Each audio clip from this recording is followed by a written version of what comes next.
Bienvenue sur les leaders du royaume. Ici, nous explorons des sujets essentiels pour la croissance personnelle, la résilience et l'établissement de relations solides. Chaque vidéo est conçue pour t'aider à renforcer tes limites personnelles, à équilibrer la compassion et la fermeté et à développer un leadership authentique en menant par l'exemple.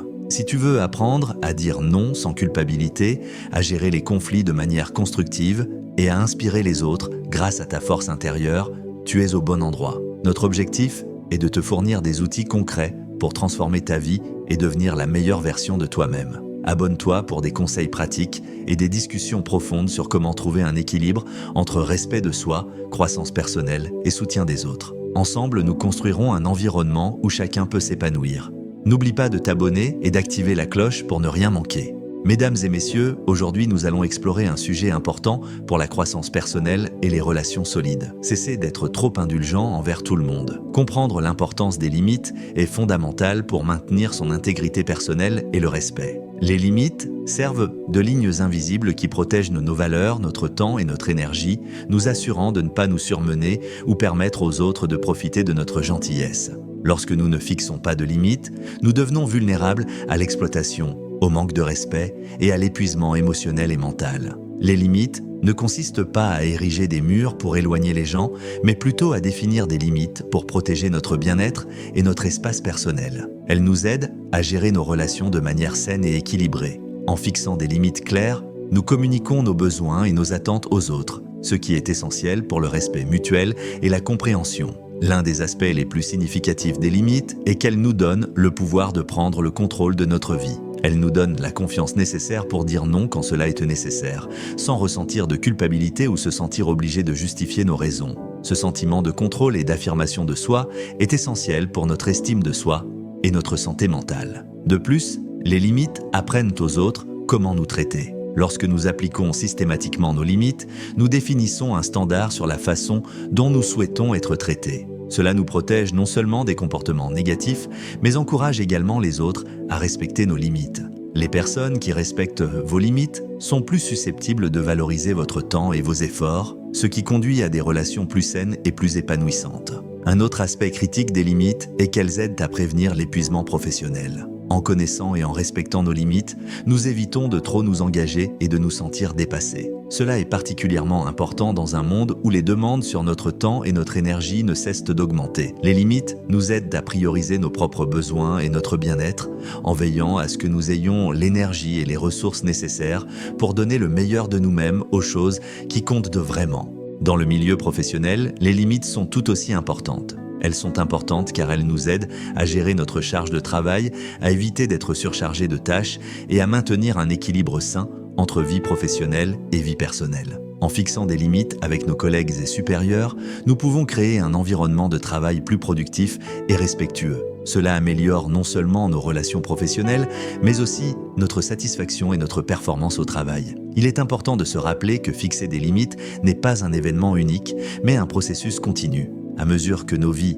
et nos relations évoluent, nos limites doivent également évoluer. Nous devons continuellement évaluer et ajuster nos limites pour nous assurer qu'elles restent pertinentes et efficaces. Cela nécessite de la conscience de soi, de la réflexion et la volonté de communiquer ouvertement et honnêtement avec les autres. Les limites concernent également le respect de soi. Elles reflètent notre croyance en notre propre valeur et notre droit à être traité avec dignité. Lorsque nous établissons et appliquons des limites, nous affirmons que nous méritons le respect et la considération. Ce respect de soi est contagieux. Quand nous nous respectons, les autres sont plus susceptibles de nous respecter aussi.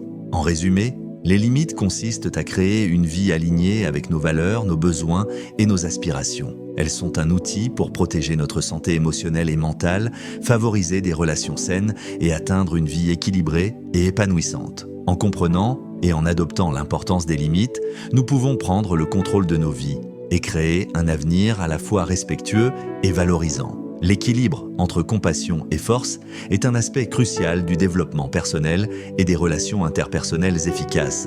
La compassion implique la compréhension et l'empathie, montrer de la gentillesse et de la considération pour les sentiments et les circonstances des autres. La force, en revanche, implique l'affirmation de soi, La résilience est la capacité à rester ferme dans ses convictions et ses décisions. Trouver l'équilibre entre ces deux qualités assure que nous ne sommes pas seulement bienveillants et empathiques, mais aussi fermes et décisifs.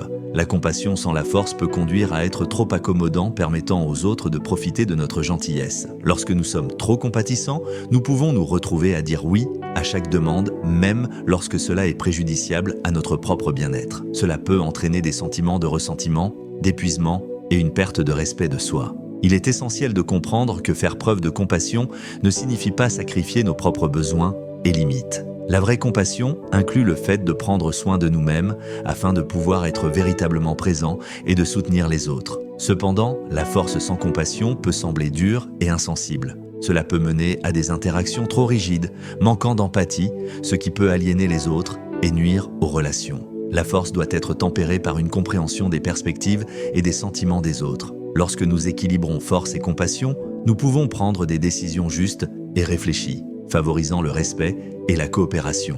Trouver cet équilibre implique de développer la compétence de la communication assertive. La communication assertive nous permet d'exprimer nos pensées, nos sentiments et nos besoins de manière claire et respectueuse, sans agressivité ni passivité. Cela nous permet de fixer des limites et de dire non lorsque c'est nécessaire, tout en étant empathique et compréhensif envers la situation de l'autre. Cette forme de communication construit la confiance et le respect mutuel dans les relations, car elle montre que nous nous valorisons tout en valorisant l'autre personne.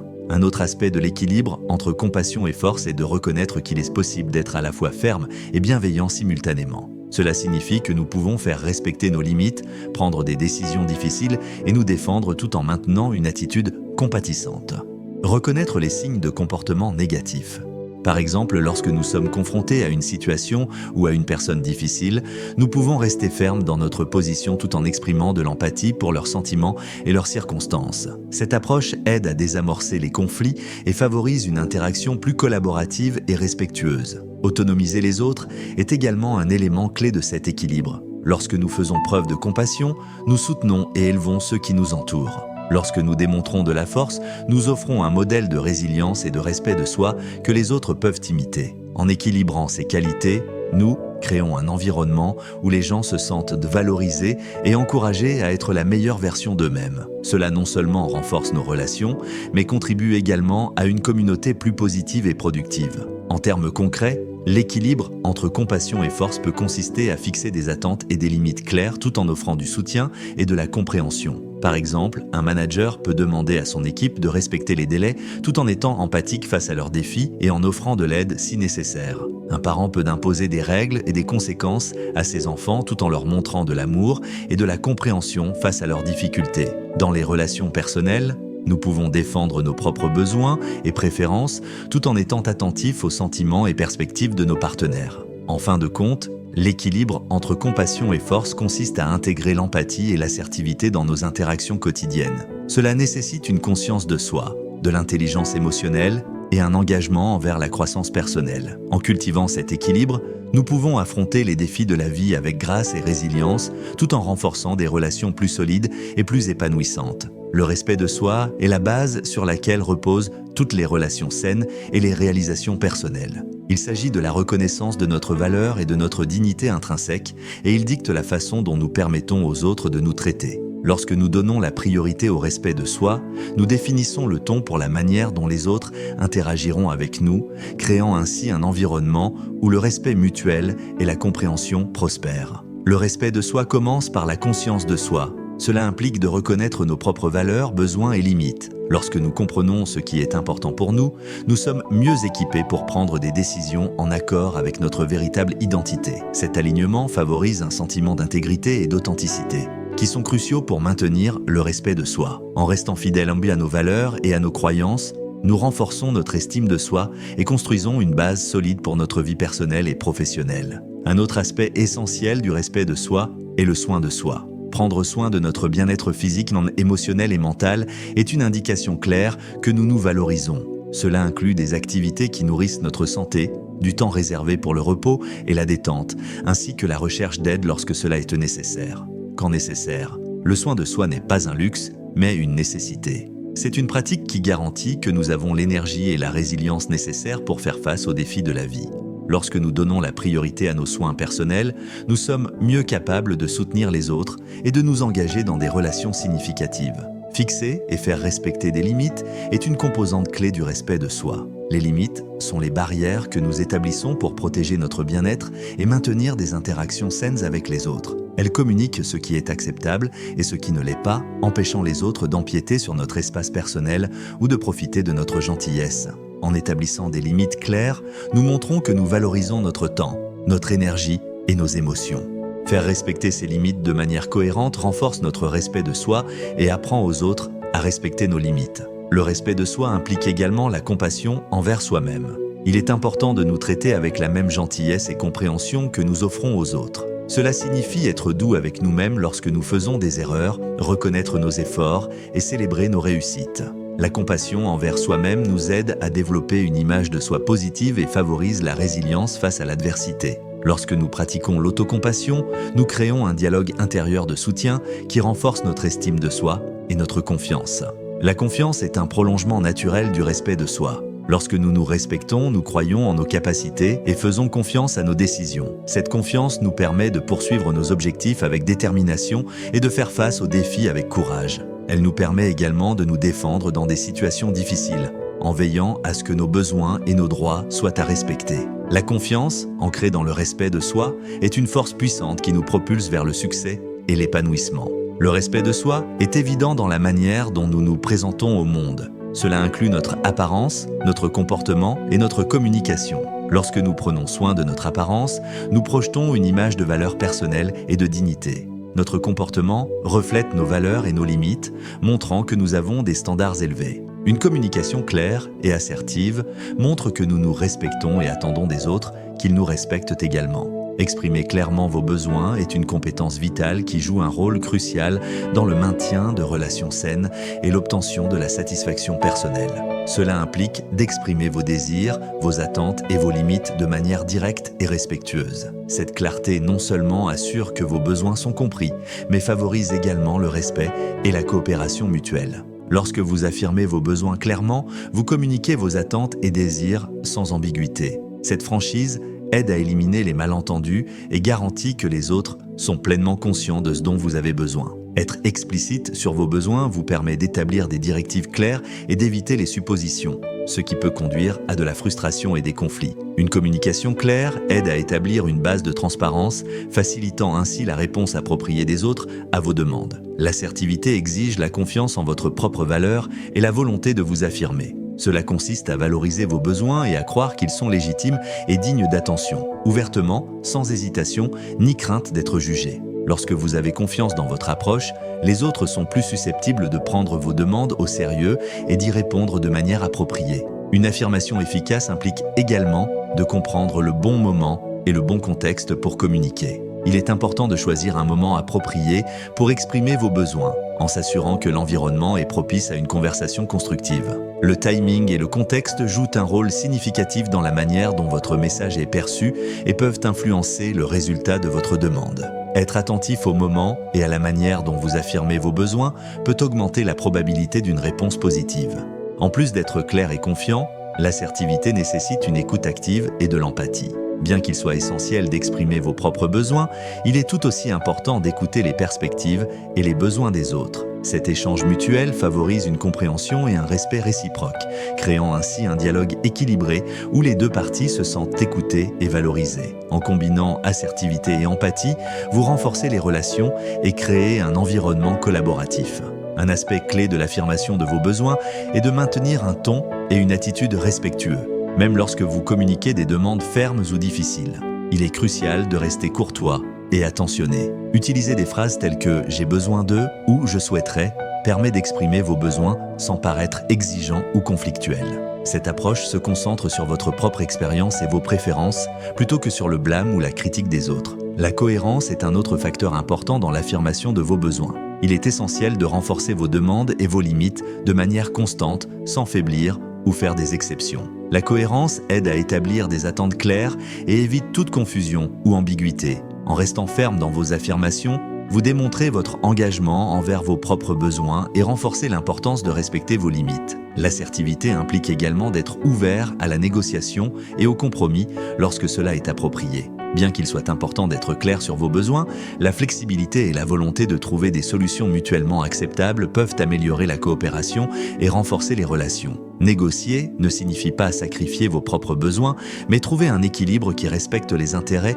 et les préférences des deux parties. Lorsque vous affirmez clairement vos besoins, vous contribuez également à votre propre croissance personnelle et à votre développement. Cela vous encourage à identifier et à exprimer ce qui est important pour vous, favorisant une compréhension plus profonde de vos valeurs et priorités. Cette conscience de soi améliore votre capacité à prendre des décisions éclairées et à poursuivre des objectifs en accord avec vos véritables désirs. En fin de compte, affirmer clairement vos besoins consiste à créer un équilibre sain entre le respect de vous-même et la valorisation des autres. Cela implique de communiquer avec honnêteté, confiance et empathie pour garantir que vos besoins soient compris et satisfaits. En maîtrisant cette compétence, vous renforcez vos relations, obtenez une plus grande satisfaction personnelle et cultivez un sentiment d'empowerment et de respect dans tous les aspects de votre vie. La peur du conflit découle souvent du désir d'éviter l'inconfort ou de maintenir l'harmonie. Mais le conflit est un aspect inévitable et parfois nécessaire des interactions humaines. Des interactions. Accepter le conflit plutôt que de l'éviter peut conduire à la croissance, à la résolution et à une compréhension plus profonde dans les relations et les situations. Le conflit est une partie naturelle de toute relation ou interaction, qu'elle soit personnelle ou professionnelle. Il découle de perspectives, de besoins ou d'attentes différents. Plutôt que de considérer le conflit comme une menace, le reconnaître comme une opportunité peut changer votre approche. Le conflit offre une plateforme pour aborder les problèmes, exprimer des besoins et trouver des solutions qui pourraient autrement ne pas émerger. L'un des avantages de s'engager dans un conflit est la possibilité de résoudre les problèmes sous-jacents. Lorsque les conflits sont abordés ouvertement, cela permet d'identifier et de discuter des causes profondes, ce qui peut mener à des solutions et des améliorations efficaces. Éviter le conflit peut uniquement prolonger ou aggraver les problèmes, menant à des questions non résolues qui peuvent peser sur les relations ou freiner le progrès. Affronter le conflit de manière directe nécessite du courage et une volonté d'engager des conversations difficiles. Cela implique de sortir de sa zone de confort et de traiter les problèmes directement plutôt que de les laisser s'envenimer. Cette approche proactive peut empêcher les petits problèmes de s'aggraver en conflits plus importants et plus enracinés. En affrontant les problèmes dès le début, vous créez des opportunités de résolution et de croissance. Gérer efficacement les conflits implique également de comprendre et de respecter différents points de vue. Engager un conflit ne consiste pas à gagner ou à dominer, mais à trouver un terrain d'entente et à atteindre un résultat mutuellement bénéfique. L'écoute active, l'empathie et la volonté de comprendre la perspective de l'autre personne sont essentielles dans ce processus. Cette approche favorise le respect et la collaboration, transformant le conflit d'une source de tension en une opportunité de dialogue constructif. Le conflit joue également un rôle dans la croissance personnelle. Engager et surmonter un conflit peut renforcer la résilience, améliorer les compétences en résolution de problèmes et perfectionner les capacités de communication. Chaque conflit bien géré est une expérience d'apprentissage qui contribue au développement personnel et renforce votre capacité à gérer les défis futurs. Affronter le conflit avec un état d'esprit constructif vous permet de développer des compétences précieuses dans divers aspects de la vie. Il est important d'aborder le conflit avec un esprit de curiosité plutôt que de jugement. Au lieu de voir le conflit comme une confrontation, considérez-le comme une occasion d'explorer des perspectives différentes et de trouver des solutions. Cet état d'esprit encourage le dialogue ouvert et favorise un environnement collaboratif où toutes les parties peuvent contribuer à résoudre le problème. De plus, aborder le conflit directement peut renforcer la confiance et la transparence dans les relations. Lorsque vous confrontez les problèmes de manière ouverte, cela démontre un engagement envers l'honnêteté et l'intégrité. Cette transparence bâtit la confiance et montre que vous accordez suffisamment de valeur à la relation pour aborder les problèmes directement plutôt que de les laisser saper la connexion. Gérer efficacement les conflits implique également de maintenir un contrôle émotionnel. Il est important de rester calme et concentré lors des désaccords pour éviter d'exacerber la situation. L'autorégulation et l'empathie jouent un rôle crucial dans la gestion constructive des conflits. En gérant vos émotions et en abordant la situation avec calme et lucidité, vous pouvez naviguer plus efficacement dans les conflits et obtenir des résultats positifs. De plus, le conflit offre une opportunité de croissance et d'amélioration au sein des organisations et des équipes. Il peut mener à des solutions innovantes, à des processus améliorés et à des efforts de collaboration plus solides. En abordant et en résolvant les conflits, les équipes peuvent améliorer leurs performances et favoriser un environnement de travail plus positif et productif. En fin de compte, ne pas craindre les conflits, mais les accepter comme une partie naturelle et bénéfique des interactions peut conduire à des relations plus significatives et efficaces. Cela implique de faire face aux défis avec confiance, d'engager un dialogue ouvert et de rechercher des solutions qui bénéficient à toutes les parties impliquées. Cette approche transforme le conflit d'une source d'inconfort en une opportunité de croissance, de compréhension et de changement positif. Dire non sans culpabilité est une compétence essentielle pour maintenir des limites personnelles et s'assurer que votre temps et votre énergie sont alloués de manière à correspondre à vos priorités et à votre bien-être. La culpabilité découle souvent de la peur de décevoir les autres ou du désir d'être accommodant, mais il est essentiel de reconnaître que dire non est parfois nécessaire pour protéger vos propres besoins et limites.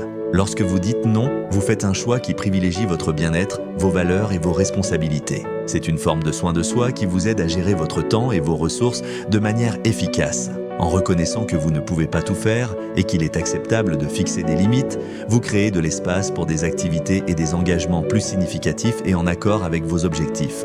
La culpabilité provient généralement d'un sentiment d'obligation ou de la peur des conséquences négatives de dire non. Cependant, il est important de se rappeler que vous avez le droit de prendre des décisions qui sont dans votre meilleur intérêt. Vos besoins et vos limites sont valables et doivent être respectés, tout comme vous respectez les besoins et les limites des autres. Reconnaître que vous n'êtes pas obligé de répondre à toutes les demandes ou attentes peut vous aider à alléger les sentiments de culpabilité. Être clair et direct lorsque vous dites non est crucial.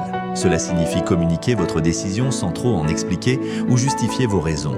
Une explication excessive peut entraîner une culpabilité inutile et inviter à des négociations ou pressions supplémentaires. Une réponse simple et respectueuse est souvent plus efficace et réduit les chances de se sentir submergé par la pression extérieure. De plus, fixer des limites et dire non contribue à établir une dynamique saine dans les relations et les interactions. Cela communique que vous vous valorisez et que vous valorisez votre temps, encourageant ainsi les autres à respecter vos limites. Cette clarté aide à prévenir les malentendus et garantit que vos relations sont basées sur le respect mutuel plutôt que sur des attentes tacites.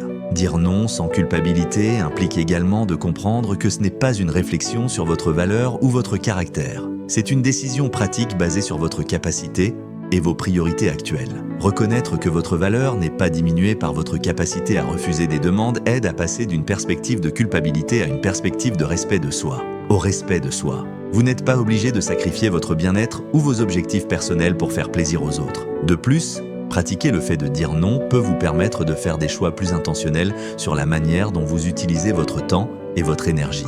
Cela vous permet de vous concentrer sur des activités et des engagements qui sont vraiment importants pour vous, conduisant ainsi à une plus grande satisfaction et à un épanouissement personnel.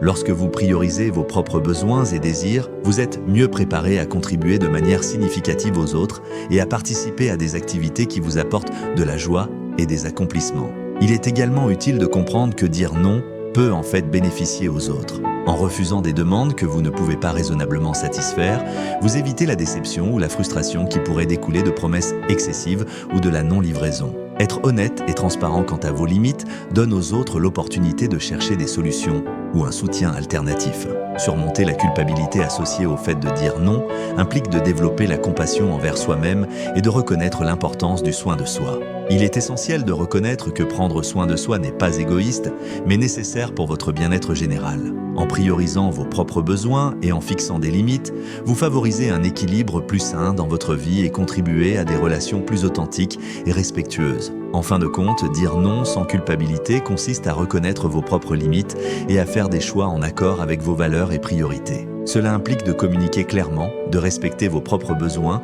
et de comprendre que votre valeur ne se définit pas par votre capacité à répondre à toutes les demandes. En adoptant cette approche, vous créez une vie plus équilibrée et épanouie, où votre temps et votre énergie sont consacrés à ce qui compte vraiment pour vous. Autonomiser les autres par la force implique d'utiliser votre propre résilience, votre confiance en vous et votre assertivité pour inspirer et élever ceux qui vous entourent. La force d'Angyassia dans ce contexte ne se limite pas à la fortitude personnelle mais consiste également à utiliser cette force pour soutenir et encourager les autres dans leur croissance et leur développement. Lorsque vous donnez de la force aux autres, vous montrez l'exemple. En démontrant votre propre résilience et votre détermination face aux défis, vous pouvez être une source d'inspiration puissante pour les autres. Votre capacité à naviguer dans les difficultés avec grâce et persistance montre aux autres qu'ils peuvent également surmonter les obstacles et atteindre leurs objectifs. Ce modèle de force peut insuffler de la confiance et motiver les autres à embrasser leurs propres capacités et potentiels. La force joue également un rôle crucial dans le soutien et l'accompagnement des autres. En offrant des retours constructifs et en partageant vos propres expériences et stratégies, vous pouvez aider les autres à développer leurs compétences et leur confiance en eux. Votre force vous permet d'offrir des idées précieuses et des encouragements, créant ainsi un environnement où les autres se sentent soutenus et capables de prendre des risques pour poursuivre leurs ambitions. De plus, autonomiser les autres par la force implique de favoriser une culture de respect mutuel et de collaboration. En faisant preuve de force dans vos interactions, vous créez un espace où les autres se sentent valorisés et entendus. Cet environnement collaboratif encourage une communication ouverte et le travail d'équipe, permettant à chacun de contribuer leurs forces et leurs idées. Votre capacité à encourager un tel environnement aide les autres à se sentir plus confiants dans leurs propres compétences et à s'engager activement dans des objectifs communs. La force se manifeste également dans votre capacité à fixer des limites et à maintenir des standards tout en restant dans le soutien. Lorsque vous maintenez des attentes claires et tenez les autres responsables, vous fournissez un cadre dans lequel ils peuvent grandir et s'épanouir. Cet équilibre entre fermeté et soutien aide les autres à comprendre l'importance de la discipline et de l'engagement, tout en s'assurant qu'ils reçoivent l'encouragement et les ressources nécessaires pour réussir. De plus, utiliser votre force pour autonomiser les autres implique de reconnaître et de célébrer leurs réalisations. Reconnaître les succès et les progrès de ceux qui vous entourent renforce leur estime de soi et les motive à continuer à viser l'excellence. Votre force à offrir des éloges et des encouragements aide à renforcer leur confiance en eux et crée une atmosphère positive et valorisante. Éviter de favoriser un comportement négatif est crucial pour maintenir des relations saines et encourager une croissance positive, que ce soit dans un cadre personnel ou professionnel. Encourager un comportement négatif consiste souvent à soutenir ou tolérer des actions et des attitudes qui nuisent au bien-être ou au développement de la personne. Cela se produit souvent lorsque nous permettons ou excusons des comportements qui devraient être corrigés, renforçant ainsi le comportement plutôt que de le décourager. Pour éviter de favoriser des comportements négatifs, il est important de reconnaître les signes de ces comportements dès le début. Cela implique d'être attentif aux schémas et actions qui sont contre-productifs ou nuisibles. Reconnaître ces signes permet d'intervenir efficacement et de fixer des limites appropriées. Identifier le comportement négatif tôt empêche qu'il ne s'enracine et facilite sa correction avant qu'il n'escalade. La communication joue un rôle clé dans la prévention de l'encouragement des comportements négatifs. Des conversations ouvertes et honnêtes sur les attentes et les conséquences aident à traiter les problèmes directement et à éviter les malentendus. Cela implique d'exprimer des préoccupations et de fournir un retour constructif de manière respectueuse mais ferme. Une communication efficace garantit que tout le monde comprend les implications de son comportement et la nécessité de changer. Encourager la responsabilité personnelle est un autre aspect important pour prévenir les comportements négatifs. Cela signifie promouvoir la responsabilisation et l'appropriation des actions et des décisions de chacun. En favorisant une culture de la responsabilité, vous aidez les individus à comprendre l'impact de leur comportement et l'importance d'apporter des changements positifs. Encourager la conscience de soi et l'autorégulation permet aux individus de corriger leurs propres comportements négatifs plutôt que de compter sur les autres pour les gérer ou les excuser. Éviter de favoriser des comportements négatifs implique également de fournir un soutien et des conseils sans renforcer ces comportements. Cela signifie offrir une aide et des encouragements pour des actions et une croissance positive plutôt que d'excuser ou tolérer les comportements nuisibles. Le soutien doit être orienté vers l'aide aux individus pour développer des habitudes plus saines et des stratégies d'adaptation, plutôt que de perpétuer des schémas nuisibles. Il est important de faire la distinction entre la compassion et l'encouragement. La compassion implique compréhension et empathie, tandis que l'encouragement consiste à tolérer ou soutenir des comportements négatifs. Pratiquer la compassion signifie offrir du soutien et des encouragements pour un changement positif, tandis que l'encouragement consiste à permettre à un comportement nuisible de continuer sans être corrigé. Comprendre cette distinction vous aide à offrir un soutien authentique sans renforcer des comportements préjudiciables. Fixer des attentes réalistes et être clair quant aux conséquences sont également essentiels pour éviter l'encouragement des comportements négatifs. Lorsque les individus comprennent les conséquences de leurs actions et les standards qui leur sont demandés, ils sont plus susceptibles de faire des efforts pour changer. Des attentes et des conséquences clairement définies aident à créer un environnement structuré où les comportements négatifs sont moins susceptibles d'être tolérés. Dans certains cas, il peut être nécessaire de prendre des mesures plus fermes pour traiter et corriger les comportements négatifs. Cela peut impliquer de chercher un soutien externe, tel que des conseils ou une médiation pour traiter les problèmes persistants. Le comportement négatif démontre un engagement à favoriser un environnement positif et de soutien plutôt qu'à tolérer ou encourager des actions nuisibles. En fin de compte, éviter d'encourager des comportements négatifs revient à adopter une approche équilibrée qui combine des limites claires, une communication efficace et des conseils bienveillants. En abordant directement les comportements négatifs et en promouvant la responsabilité personnelle, vous favorisez un environnement où la croissance positive et le développement peuvent s'épanouir. Cette approche permet de s'assurer que les individus sont encouragés à apporter des changements constructifs et à contribuer à un environnement plus sain et plus productif. Renforcer son noyau intérieur implique de développer une profonde conscience de soi, de la résilience et de la confiance qui servent de fondement pour affronter les défis de la vie et poursuivre ses objectifs. Ce noyau intérieur est la partie de vous qui reste stable et ancrée, quelles que soient les circonstances ou les pressions extérieures. Cultiver cette force intérieure vous permet de répondre aux situations avec clarté et détermination. Un aspect essentiel du renforcement de votre noyau intérieur est la conscience de soi. Cela implique de comprendre vos propres valeurs, croyances, forces et faiblesses. En ayant un aperçu de ce qui vous motive et de ce qui vous freine, vous créez une base solide pour prendre des décisions éclairées et poursuivre vos objectifs avec un sens clair du but. La résilience est un autre élément clé d'un noyau intérieur solide. La résilience est la capacité à rebondir après des revers et à s'adapter à l'adversité. Construire la résilience implique de développer des stratégies d'adaptation et de maintenir un état d'esprit positif, même face aux défis. Cela nécessite d'apprendre de ses expériences, d'accepter le changement et de trouver des moyens de persévérer à travers les difficultés. En renforçant votre résilience, vous améliorez votre capacité à gérer le stress et à surmonter les obstacles plus facilement. La confiance en soi est essentielle à un noyau intérieur solide. La confiance en soi découle de la croyance en vos capacités et de la confiance dans votre jugement. Cela implique de reconnaître et de valoriser vos réalisations et compétences, tout en maintenant une image positive de vous-même. La confiance vous permet de relever de nouveaux défis, de vous affirmer dans diverses situations et de poursuivre vos objectifs avec conviction. Renforcer votre confiance implique de fixer et d'atteindre de petits objectifs, de rechercher des opportunités de croissance et de célébrer vos réussites. La force intérieure nécessite également un sens du but et de la direction. Avoir une idée claire de ce que vous voulez accomplir et pourquoi cela compte vous procure motivation et concentration. Ce sens du but vous aide à rester aligné sur vos objectifs et à prendre des décisions cohérentes avec vos valeurs. Il agit comme une force directrice qui oriente vos actions et vous aide à rester déterminé dans la poursuite de vos objectifs. L'autodiscipline est un élément essentiel d'un noyau intérieur fort. Cela implique de maintenir votre concentration et votre engagement envers vos objectifs malgré les distractions ou les tentations. Développer l'autodiscipline nécessite de fixer des priorités claires, de créer des plans structurés et de suivre des routines qui soutiennent vos objectifs. En cultivant l'autodiscipline, vous améliorez votre capacité à rester sur la bonne voie et à atteindre un succès durable. Le succès émotionnel repose également sur la régulation des émotions.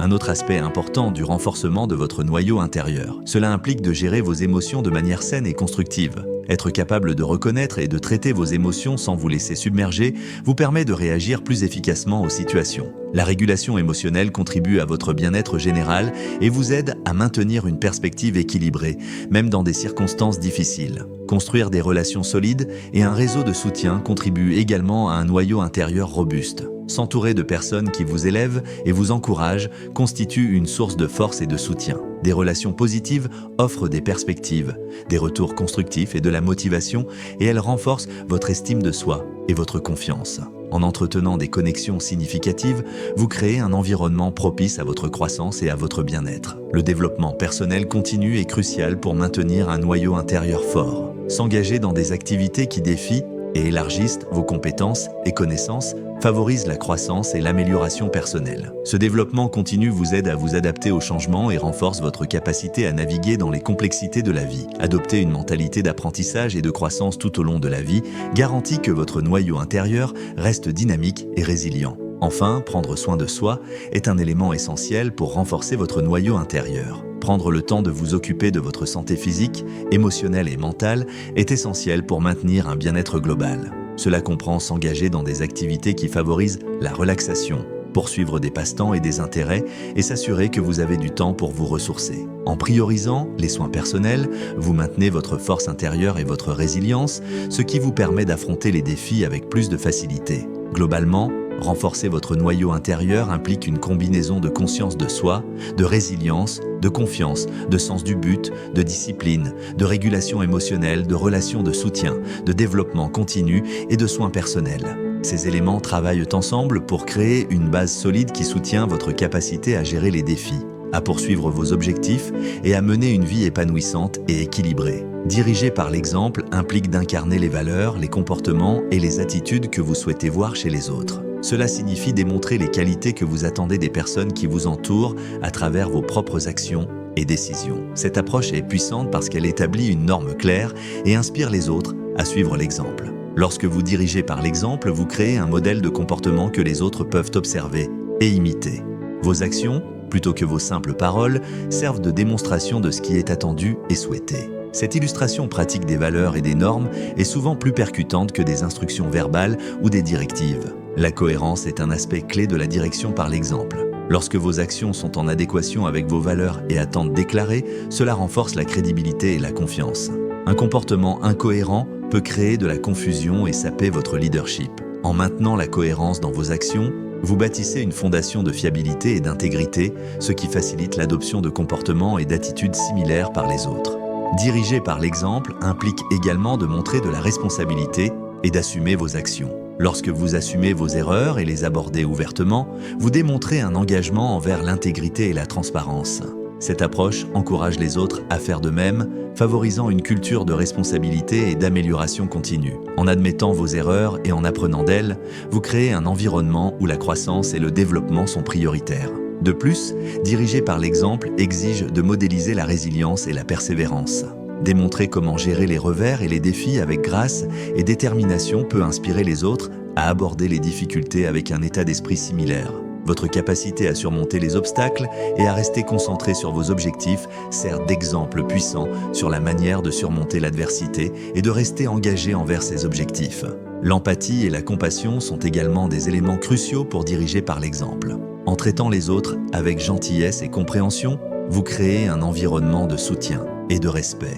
Votre approche des interactions interpersonnelles établit une norme sur la manière dont les autres devraient interagir entre eux. Modéliser l'empathie et la compassion aide à favoriser des relations positives et encourage une culture de respect mutuel et de soutien. La communication efficace est un autre aspect important du leadership par l'exemple. En démontrant une communication claire, honnête et respectueuse dans vos interactions, vous établissez une norme pour la manière dont les autres devraient communiquer. En pratiquant l'écoute active, en fournissant des retours constructifs et en engageant un dialogue ouvert, vous promouvez une culture de communication efficace qui profite à tous les participants. Diriger par l'exemple implique également de maintenir une solide éthique de travail et une grande dévotion, en montrant de l'engagement, de la diligence et une attitude positive envers vos responsabilités. Vous encouragez les autres à adopter une approche similaire. Votre éthique de travail sert de référence pour la performance et démontre la valeur du travail acharné et de la dévotion dans l'atteinte du succès. De plus, diriger par l'exemple nécessite de favoriser une culture de collaboration et de travail d'équipe. En participant activement et en soutenant les efforts collaboratifs,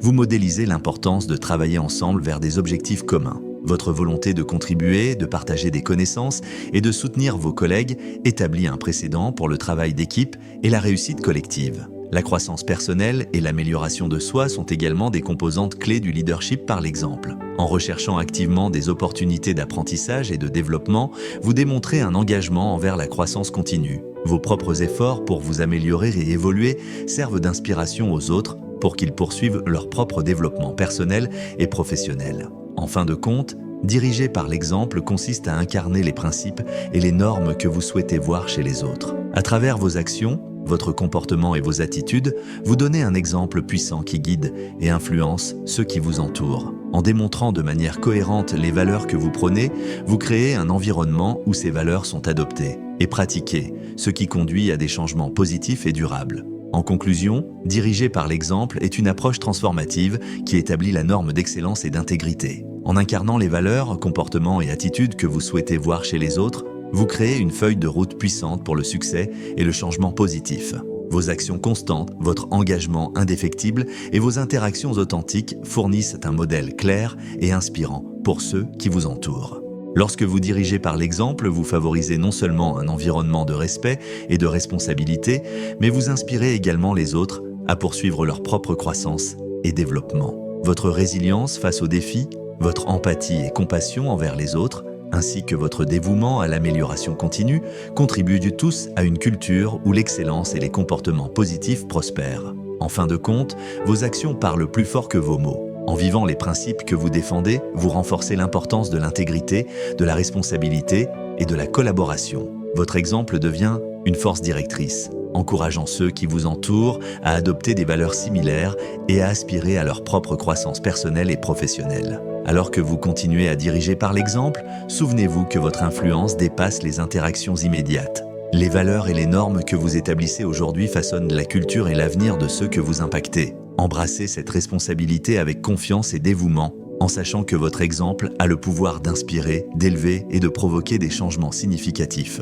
Merci d'avoir regardé cette vidéo. J'espère que les conseils et réflexions partagés aujourd'hui t'aideront à renforcer tes limites personnelles, équilibrer la compassion et la fermeté, et développer un leadership authentique. N'oublie pas le respect de soi et la résilience sont des clés essentielles pour une vie épanouie et des relations harmonieuses. Si tu as aimé cette vidéo, pense à laisser un j'aime et à partager avec ceux qui pourraient aussi en bénéficier. Et surtout, abonne-toi pour continuer à explorer des stratégies pratiques de croissance personnelle et de leadership.